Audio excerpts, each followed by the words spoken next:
नमस्कार, काशिश न्यूज देख रहे हैं आप और मैं हूं आपके साथ श्रुति सिंह। तो राज सिंहासन किसके नाम होगा ये कुछ ही देर में पता चल जाएगा। और नमस्कार, मैं हूं आपके साथ रश्मि श्रीवास्तव। सुबह 8 बजे से सबसे पहले बैलेट पेपर की गिनती शुरू होगी, लेकिन कशिश न्यूज पल पल की खबर आप तक पहुंचाएगा। हर एक लोकसभा सीट के नतीजे क्या हैं, हमारे सहयोगी हमारे साथ जुड़ेंगे और तमाम जानकारी आपको देंगे, क्योंकि आज 542 सीटों पर देश का जनादेश क्या है इसका फैसला होना है। और जनता ने वोट तो पहले ही कर दिया है और आज है नतीजे का दिन कि आखिर किसकी सरकार बनती है और किसके पक्ष में जनता ने वोट किया है। श्रुति, तो आपको बता दें, बिहार में 40 सीटें हैं और झारखंड में 14 लोकसभा सीट है। चूंकि कांटे की टक्कर होने वाली और एग्जिट पोल की बात कर ले तो कुछ चीजें ऐसी सामने आ रही हैं कि इस बार इंडिया गठबंधन और बीजेपी में कांटे की टक्कर देखने को मिल रही है। आपको मैं बता दूं कि झारखंड की बात कर ले तो गिरिडीह, कोडरमा, खूंटी, दुमका, राजमहल ऐसी सीटें हैं जहां इंडिया गठबंधन ने बीजेपी को कांटे की टक्कर दी है। फिलहाल कुछ ही देर में हम अपने सहयोगियों से जुड़ेंगे और वहां जानेंगे कि ईवीएम में क्या कुछ होगा और कैसे नतीजे जो है सामने आएंगे और राज सिंहासन किसके नाम होगा। रश्मि, बिल्कुल, और इस राज सिंहासन की हम बात कर रहे हैं श्रुति, तो ये भी बताना जरूरी है क्योंकि एग्जिट पोल के नतीजे की अगर हम चर्चा करें और अगर इसे हम देखें तो जो रुझान सामने आए हैं, जाहिर सी बात है वो बीजेपी के पक्ष में है। और अगर ये एग्जिट पोल नतीजों में तब्दील हो जाता है तो एक बार फिर से नरेंद्र मोदी प्रधानमंत्री पद की शपथ लेंगे और एक इतिहास रचेंगे, क्योंकि 60 वर्षों के बाद ऐसा होगा कि कोई एक व्यक्ति तीसरी बार प्रधानमंत्री पद की शपथ लेगा और नरेंद्र मोदी वो इतिहास आज रच देंगे। अगर एग्जिट पोल के नतीजे जो सामने आए वो अगर वाकई में आज होता है या उस तरह की तस्वीर अगर आज देखने को मिलती है तो आज का दिन सुनहरे अक्षरों में दर्ज हो जाएगा और इतिहास रच जाएगा। और हमारे अलग अलग सहयोगी अलग अलग जगहों से जुड़ चुके हैं इस वक्त। एएन कॉलेज से हमारे सहयोगी प्रीतम और न्यूज रूम से ब्यूरो चीफ अमित सिंह हमारे साथ जुड़ गए हैं। सबसे पहले अमित का रुख कर लेते हैं। अमित, एग्जिट पोल ने तो अपने दावे कर दिए, लेकिन आज फैसले की घड़ी है। कुछ ही वक्त का इंतजार, 8 बजे से बैलेट पेपर की गिनती होगी और 10 से 20 मिनट के अंदर अंदर रुझान भी सामने आने लगेंगे। बिल्कुल रश्मि, आज फैसले का दिन है और जो कयामत की रात बीती है वो रात काफ़ी अंधेरा काफ़ी लंबा रहा है, क्योंकि पूरी रात नेताओं ने जाग कर बिताया है और काफ़ी मेहनत और मैदान में इस तपती धूप में नेताओं ने जो मेहनत की है और जनता के बीच में जो वोट मांगा है, तो आज उस मेहनत का आज फल मिलेगा। कौन जीतेगा कौन हारेगा, महत्वपूर्ण ये है कि सुबह 8 बजे जब काउंटिंग शुरू होगी तो महत्वपूर्ण यह है कि किसके तरफ ये झुकाव जाता है, जो रुझान किसके तरफ जाता है। तो सारे नेताओं के सुबह से ही अब टेलीविज़न स्क्रीन पर लोग जुड़ गए हैं और तमाम नेता, तब कद्दावर नेताओं के भाग्य का फैसला होना है। और बिहार के दृष्टिकोण से देखा जाए रश्मि, तो तेजस्वी यादव और नीतीश कुमार आमने सामने और देश की सियासत में प्रधानमंत्री नरेंद्र मोदी और राहुल गांधी आमने सामने, किसका पलड़ा भारी होता है ये महत्वपूर्ण है। लेकिन सुबह 8 बजे से सबकी टकटकी लगा के टेलीविज़न स्क्रीन पर चुनाव निर्वाचन आयोग पर सबकी नज़रें होगी और महत्वपूर्ण ये है कि आखिर किस तरीके से कहाँ पे जनता अपना फैसला देती है। क्योंकि देखिए दो बार से प्रधानमंत्री नरेंद्र मोदी देश की सियासत में राजगद्दी, हस्तिनापुर के राजगद्दी पे आसीन हैं और अब तीसरी बात यानी हैट्रिक मारने की बात है। जिस तरीके से एग्जिट पोल दिखाए जा रहे हैं उसके मुताबिक जो दावे थे बीजेपी के वो दावे सही साबित हो रहे हैं, लेकिन कुछ पलों का इंतज़ार, कुछ मिनटों का इंतज़ार और 8 बजे से वो सारी जो कयासें हैं वो अब सामने आ जाएंगे। किसमें कितना दम है ये दिख जाएगा। तो कहीं ना कहीं रश्मि ये कह सकते हैं कि आज जो फैसले का दिन है सबको इंतज़ार है कितने लोगों की सांसें रुक जाएंगी, क्योंकि जब रुझान सामने आएंगे तो वहाँ तय होगा कि आपने कितनी मेहनत की है और जनता ने आपके मेहनत को किस तरीके से स्वीकार किया है। बिल्कुल अमित, आप बने रहिए हमारे साथ। एएन कॉलेज से इस वक्त हमारे सहयोगी प्रीतम भी जुड़ चुके हैं। प्रीतम, क्या व्यवस्था आप देख पा रहे हैं एएन कॉलेज में, चूंकि मतगणना वहां पर होनी है, सुरक्षा के दृष्टिकोण से एक दिन पहले ही तमाम जो तैयारी है, तमाम जो व्यवस्था है वो कर ली गई है। तो एक बार जरा कैमरे के माध्यम से वो तस्वीरें भी दिखाइए और किस तरह की व्यवस्था आप वहां देख पा रहे हैं। जी बिल्कुल पुख्ता व्यवस्था की गई है। चुनाव परिणाम बिल्कुल सटीक तरीके से है और उसपे कहीं कोई सवाल ना खड़ा हो, लिहाजा निर्वाचन आयोग की तरफ से और जिला प्रशासन की तरफ से अपने स्तर से कार्रवाई की गई। हम लोग अभी अनुग्रह नारायण कॉलेज के बाहर मौजूद हैं और यहाँ पे बहुत ज्यादा संख्या में लोगों की भीड़ आ गई है।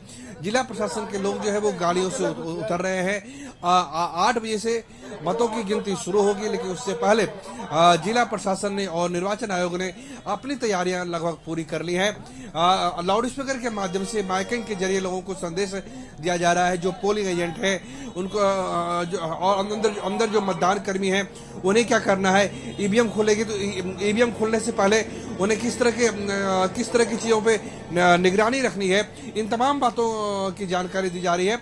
और सबसे बड़ी बात यह है रश्मि की तैयारियां जो है जिला प्रशासन ने पूरी की। ये देखिए, ये एएन कॉलेज के अंदर जो है ये गाड़ियां जा रही हैं। सुरक्षा कर्मी बिहार पुलिस के जवान तैनात हैं। इसके अलावा जो आला अधिकारी है वो तैनात है। अंदर देखिए सिटी एसपी की गाड़ी की है, जो लॉ एंड ऑर्डर संभाल रहे हैं उनकी स्कॉर्पियो अंदर गई। और दूसरी तरफ जो आरजेडी के कार्यकर्ता हैं, जो भाजपा के कार्यकर्ता हैं, वो भी मतगणना के जो नतीजे हैं, जो मतदान के जो नतीजे हैं वो सुनने के लिए यहाँ पे गोलबंद होने लगे हैं, एकजुट होने लगे।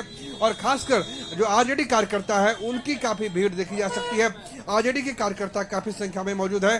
भाजपा के कार्यकर्ता नजर आ रहे हैं, लेकिन उससे ज्यादा राजद के कार्यकर्ता जो है पहुंचने लगे हैं और उनकी भीड़ यहाँ पे देखी जा सकती है। साफ तौर से रश्मि जिस तरीके से निर्वाचन आयोग ने अपनी तरफ से पहल की है उसकी पूरी कोशिश है, उसका पूरा प्रयास है कि नतीजे हो और चुनाव शांतिपूर्वक निपट जाए और लोकतंत्र जो भारत जो दुनिया का सबसे बड़ा लोकतंत्र है, जो जीता जागता लोकतंत्र है, उस पर कहीं कोई आक्षेप ना लगे और कहीं कोई आरोप ना लगे, इसके लिए निर्वाचन आयोग ने अपनी तरफ से पूरी तैयारी की है।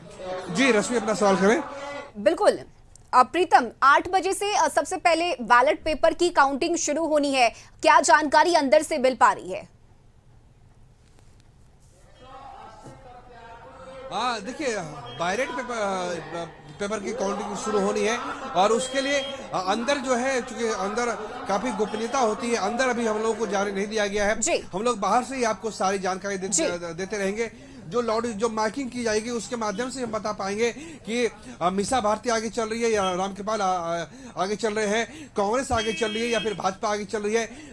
ये आपको माइकिंग के जरिए पता चलेगा। लेकिन ये है कि सुरक्षा के माकूल इंतजाम किए गए। वैसे भी अनुग्रह नारायण कॉलेज में पहले से थाना है और यहाँ पे काफी लंबे अरसे से काउंटिंग हो रही है। यहाँ पे वज्रगृह बनाया गया है जहाँ पे ईवीएम को रखा गया है। पहले से यहाँ पे ये सारी चीजें होती रही है, लिहाजा जिला प्रशासन के सामने कोई मुश्किलात आएगी ऐसा नहीं लगता है। उसने अपनी तरफ से पुख्ता तैयारियां की है और तस्वीरों के माध्यम से आप देख रही होंगी कि आखिर किस तरह से निर्वाचन आयोग ने, जिला प्रशासन ने पूरी कोशिश की है।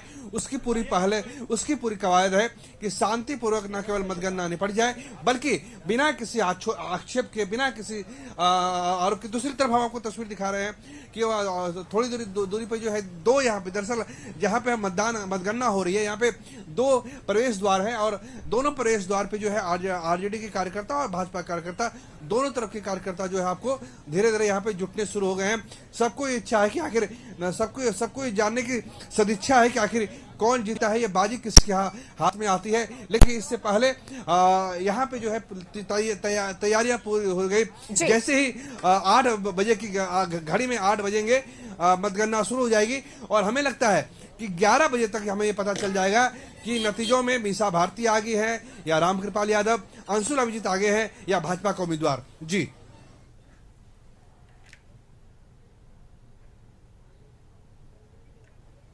जी बिल्कुल, जिस तरीके से अभी आपने सुना प्रीतम जो एएन कॉलेज से हमें जानकारी दे रहे थे कि कुछ ही देर में यानी कि 11 बजे तक का समय बताया जा रहा है कि पता चल जाएगा कि कौन दिखाई दे रहा है और किसका चेहरा सामने आ रहा है। इसी बीच प्रीतम ने एक और जवाब दिया कि जो भारत है वो लोकतंत्र का सबसे बड़ा देश माना जाता है। हमारे सहयोगी अमित से न्यूज रूम में जुड़ते हैं और उनसे जानने की कोशिश करते हैं कि लोकतंत्र की बात करें तो भारत चूंकि सबसे पहले सामने आता है और चूंकि आज ही प्रधानमंत्री नरेंद्र मोदी का शायद से तीसरी बार राज सिंहासन होने वाला है, कुछ ही देर में ये पता चल जाएगा कि किसकी सरकार फिर से आने वाली है। क्या कुछ इतने दिनों में सर्वे में नजर आया है, लोगों का क्या कुछ कहना रहा है, अमित जी से जानेंगे। अमित। बिल्कुल श्रुति, और समझिए कि प्रधानमंत्री नरेंद्र मोदी ने पहली बार कोई देश का प्रधानमंत्री बिहार की राजधानी पटना में रोड शो किया, और रोड शो इसलिए भी किया कि जो पटना की धरती से और बिहार की धरती से जो पहले गणराज्य और पहले लोकतंत्र की नींव रखी गई, तो यहाँ सबसे ज़्यादा यहाँ के वोटरों के बीच में अपनी उपस्थिति दर्ज कराने की कोशिश की गई प्रधानमंत्री नरेंद्र मोदी की तरफ से, और वो उपस्थिति काफ़ी बहुत मेगा कह सकते हैं कि रोड शो था, और जनता का एक बड़ा झुकाव जो था वो नरेंद्र मोदी की तरफ दिखाई पड़ा। और जो रुझान आ रहे हैं श्रुति, वो रुझान भी बताते हैं कि जिस तरीके से बीजेपी को लेकर पहले से कयास लगाए जा रहे थे और बीजेपी जो दावा कर रही थी 400 पार की, तो कहीं ना कहीं वो एग्जिट पोल में दिखाई पड़े।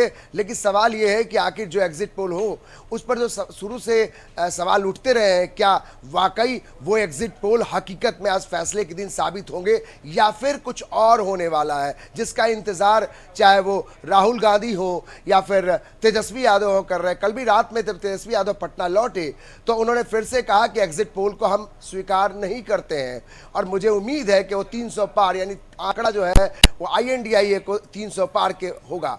तो कहीं ना कहीं दोनों तरफ से सहमत का खेल और दावेदारी चल रही है। महत्वपूर्ण यह है क्योंकि प्रधानमंत्री नरेंद्र मोदी ने सबसे ज़्यादा पसीना बिहार में बहाया है, तो बिहार और उत्तर प्रदेश के रास्ते हस्तिनापुर की गद्दी राजगद्दी मिलती है। तो बिहार और उत्तर प्रदेश में सबकी नज़रें हैं कि यहाँ पर बिहार में 40 सीटों में, चूंकि 2019 में श्रुति 39 सीटें एनडीए के खाते में रही थी, केवल एक सीट कांग्रेस की किशनगंज की सीट जो है वो हाथ से निकली थी। लेकिन इस बार जिस तरीके से दावेदारी चल रही है, लगता यह है कि अगर तेजस्वी यादव का जो एक प्रयोग है, अगर जातीय जनगणना को लेकर जो पब्लिक के बीच में उतरे, वो कितना उसमें सफल होते हैं जो दावेदारी की जा रही है।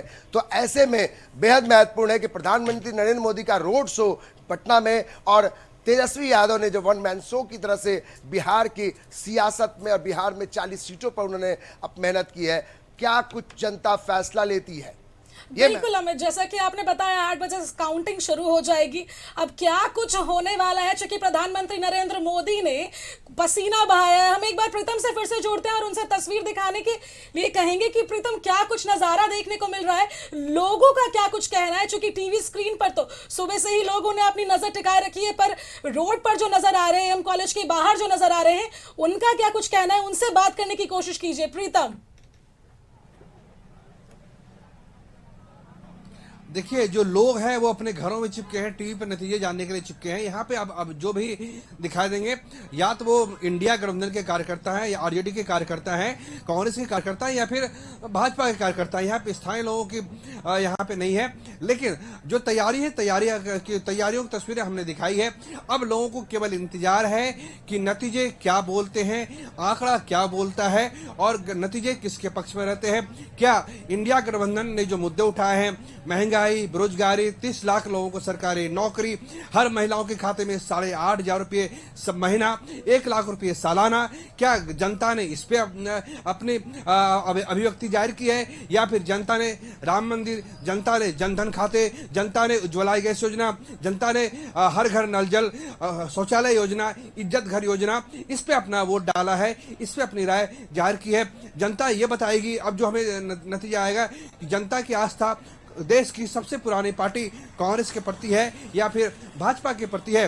अब नतीजों से यह पता चलेगा कि पटना साहिब और पाटलिपुत्र के लोगों ने क्या तेजस्वी यादव की 1 करोड़ की जो नौकरी है उसके दावों पे भरोसा किया है, क्या इंडिया गठबंधन ने जो 30 लाख नौकरी का जो दावा किया है उस पर भरोसा किया है, या फिर जो भाजपा ने बातें कही है उस पर भरोसा किया है। अब इस नतीजों के लिए हमें 2-3 घंटे का वेट करना पड़ेगा, लेकिन यह बात सही है कि चाहे वो तेजस्वी यादव हो, राहुल गांधी हो, मल्लिकार्जुन खड़गे हो, या फिर उद्धव ठाकरे हो, स्टालिन हो, नवीन पटनायक हो, या फिर नरेंद्र मोदी हो, इन सभी ने जीत के लिए पसीना बहाया है।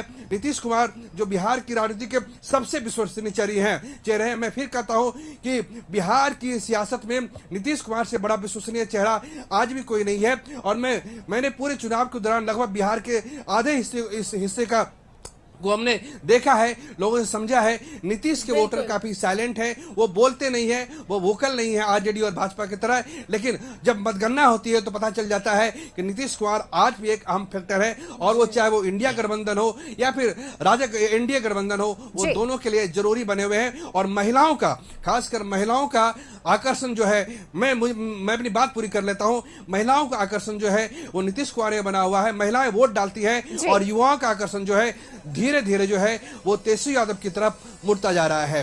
जी बिल्कुल। प्रीतम, आप बने रहिए हमारे साथ।